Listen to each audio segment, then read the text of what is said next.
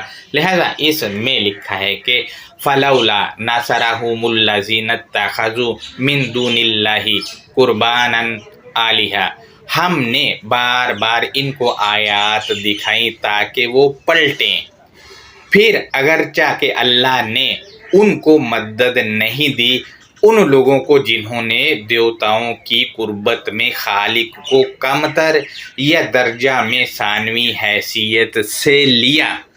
دوستو اب دیکھیں، اس سے پچھلی آیت کو مد نظر رکھتے ہوئے پتہ چلا کہ بار بار آیتیں دکھانے پر بھی لوگ خالق کی طرف نہیں پلٹتے، کیونکہ انہوں نے اپنے دیوتا بنا رکھے ہیں، اور ان کے دیوتا وہی ہیں جب ان کے سامنے آیات رکھی جاتی ہیں تو وہ آیات کی طرف نہیں بلکہ دیوتاؤں کے لکھے ہوئے کی جانب پلٹتے ہیں، چاہے وہ کسی کے دیوتا کا بھی لکھا ہوا ہو وہ اس کی طرف پلٹے گا۔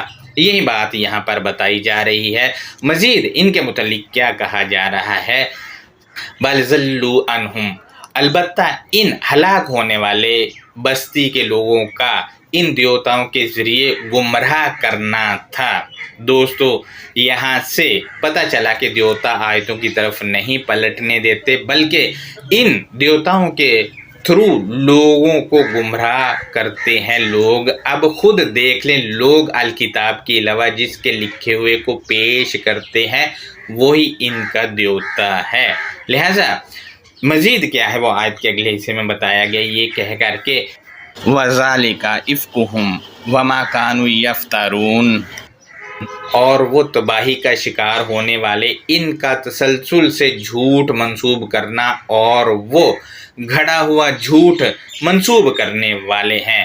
دوستو آج آپ خود دیکھ لیں تباہی کا شکار جو ہیں معاشرے وہ کون ہیں دنیا میں، اور یہی معاشرے والے مسلسل جھوٹ منسوب کر رہے ہیں اللہ کی طرف، کیونکہ ان کے دیوتاؤں نے ان کو لکھ دیا کہ یوں نہیں یوں ہے، یوں نہیں یوں ہے، لہٰذا وہی وہ منسوب کرتے ہیں، اپنا عقل تو لڑانی ہی نہیں ہے، قسم کھا رکھی ہے۔ لہٰذا دوستو یہ اس آیت کی انڈرسٹینڈنگ تھی۔ ان دونوں آیات میں کہیں نہیں لکھا کہ یہاں پر جانور کے گلے پر چھری چلا کر ان کو جو ہے حلال کرنا ہے، بلکہ قربانن کے معنی کیا ہے وہ سامنے آگے ان لوگوں نے خود لکھا ہے، قربت حاصل کرنا۔ لہٰذا دوستو یہاں پر دیوتاؤں کی قربت حاصل کرنے کے لیے اور خالق کی ویلیو کم کرنے کے لیے جب آیتیں پیش کی جاتی ہیں ان کے سامنے تو پھر یہ بھاگ دوڑ کرتے ہیں، ایسے افراد کی اللہ مدد نہیں کرتا۔ لہٰذا ان دونوں آیتوں میں کہیں پر بھی جانوروں کے گلے پر چھری چلانا ثابت نہیں ہے۔ چھری کا ذکر تو اس معاملے میں پوری الکتاب میں موجود ہی نہیں ہے، کہیں پر نہیں ہے۔ لہٰذا یہ قربانی کے سلسلے کا ہمارا لیکچر نمبر 3 تھا۔ اس پر کوئی سوال ہے تو وہ آپ ہم سے ضرور کریں اور کمنٹ باکس میں لکھیں۔ اللہ حافظ، اپنا بہت زیادہ خیال رکھیں۔